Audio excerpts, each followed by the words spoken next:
Early WNBA season storylines, a brilliant rookie, and the unstoppable Clark-Reese rivalry. The WNBA regular season won't conclude until September, which means there's still a lot that can, and will, transpire. Caitlin Clark's return scores massive ratings on ABC.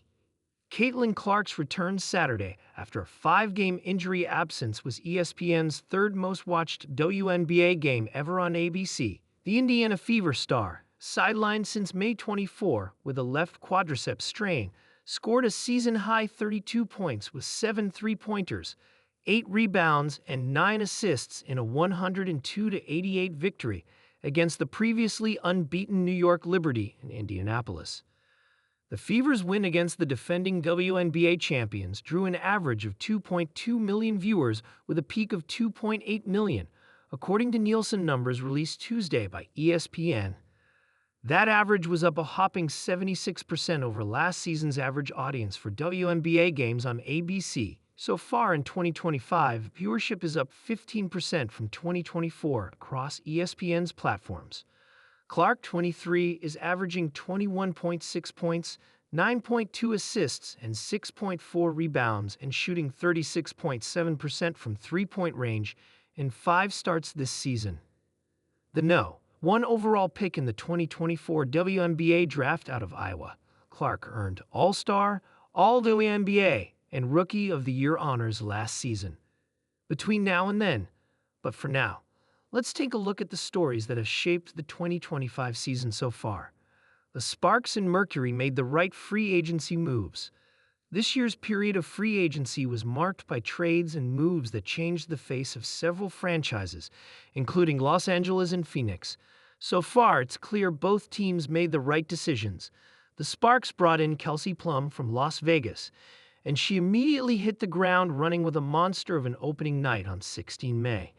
She scored 37 points, the most by any Sparks player on their debut, and the most by any WNBA player in a season-opening game. The Mercury, meanwhile, were part of a 4-team trade that brought Sadhu Sabali and Alyssa Thomas to Phoenix. In their opening game, the pair combined for 47 points for the Mercury, and Sabali set a new franchise record for a home opener. There are caveats.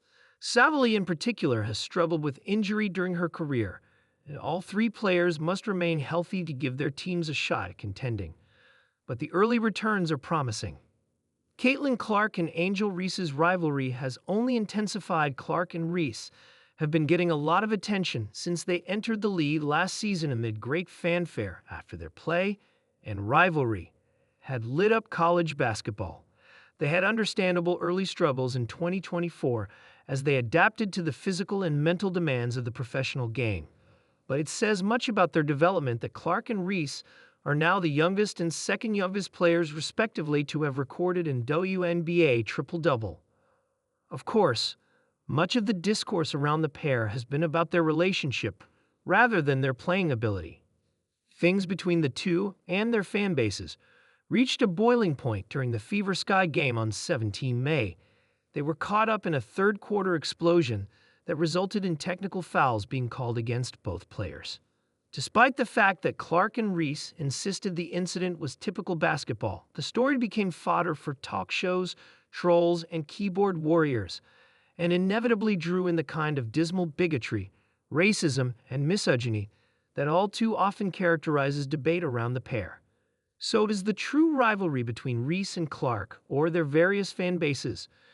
However dubious its origins, the rivalry looks like it will continue to simmer this season for good or for ill. The real rival for Clark and the league could be injury.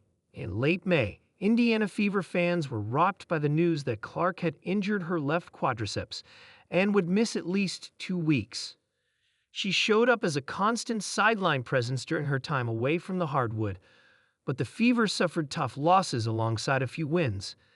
The injury wasn't just a blow to the Fever and their fans, it hit the league too.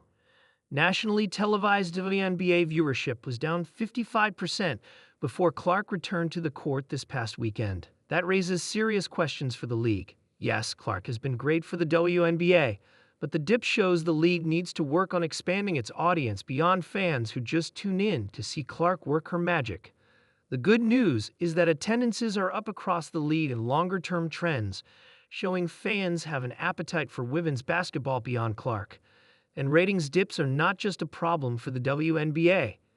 Look at how audiences are down for this year's Pacers v Thunder NBA Finals due to an absence of big market teams, even if the basketball has been compelling.